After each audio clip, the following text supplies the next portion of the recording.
हत्यार कडक चालवा, हत्यार चालवण्याची सगळी हौस फेडून घ्या, इतकी की इथून पुढे मराठा हा शब्द जरी ऐकला तरी थेट दिल्लीच्या गनिमाच्या काळजात सुद्धा थडथडलं पाहिजे।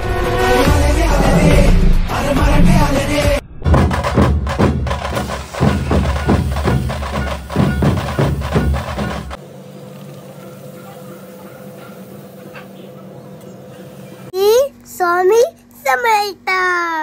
शुभ सकाळ मंडळी, तुम्हा सर्वांना मराठी नवीन वर्षाच्या खूप खूप शुभेच्छा। गुढीपाडवा म्हटलं की श्रीखंडपुरी हा आलाच। चला तर आज आपण घरच्या घरी श्रीखंड कसे बनवायचे आणि कमी तेल पिणारी पुरी कशी बनवायची ते पाहूया। ते इथे मी दही एका सुती कपड्यामध्ये 4 ते 5 तास असं ठेवलं आहे बांधून, म्हणजे यातला एक्सेस वॉटर निघून जातं आणि आपल्याला असा निव्वळ चक्का मिळतो। जितका चक्का आहे तेवढेच आपल्याला साखर घ्यायची आहे। ही मी घरातली साखर मिक्सरला दळून घेतली आहे। पाव किलो चक्क्याला पाव किलो पिठी साखर, वेलची जायफळ पूड आणि चिमूटभर मीठ टाकून सगळं व्यवस्थित मिक्स करायचं आहे। केशरच्या कांड्या टाकलेले दूध आणि ड्रायफ्रूट टाकून पुन्हा एकदा व्यवस्थित मिक्स करते आणि तयार आहे आपलं राजभोग श्रीखंड। नक्की करून पहा, खूपच सुंदर चवीला लागते। स्ट्रॉबेरी फ्लेवरचं श्रीखंड बनवूया। तर इथे मी स्ट्रॉबेरी पल्प घेतला आहे, त्यामध्ये तयार श्रीखंड टाकून मिक्स करायचं आणि तयार आहे आपलं स्ट्रॉबेरी श्रीखंड।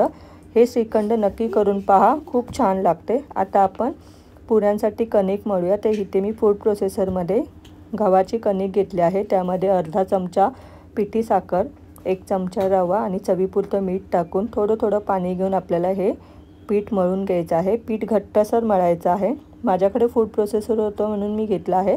तुम्ही पीठ हाताने मळलं तरी चालेल, पण लक्षात ठेवा की पीठ घट्टसर मळलं पाहिजे। जास्त पातळ मळलं तर मग जी पुरी आहे ते खूप तेल जास्त शोषते, म्हणून घट्टसर कणिक मळल्यामुळे काय होतं की आपल्याला पीठ लावावं लागत नाही आणि मग पुरी आपलं जास्त तेल घेत नाही।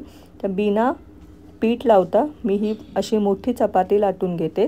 आता आपण पुरी कशी बनवायची ह्याचे वेगवेगळे प्रकार पाहूया। तर सगळ्यात पहिला प्रकार म्हणजे अशी मोठी चपाती करायची, डब्बा किंवा झाकण्याच्या साहाय्याने ह्याला असे आकार द्यायचे।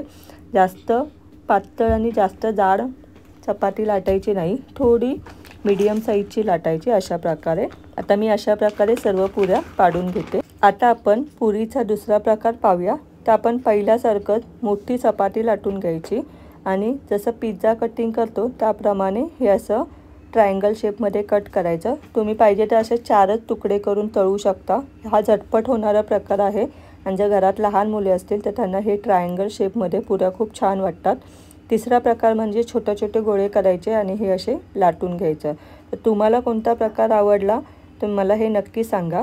अशा प्रकारे आपल्या सर्व पुऱ्या करून झालेल्या आहेत। एका साईडला मी तेल गरम करायला ठेवलं आहे। तेल छान तापले, एक असं ओळखायचं की छोटासा गोळा पिठाचा टाकायचा, टाकून पटकन वर आला की समजायचं आपलं तेल पुरी तळण्यासाठी व्यवस्थित आहे। आता आपण ह्यामध्ये एक एक करून पुरी टाकूया।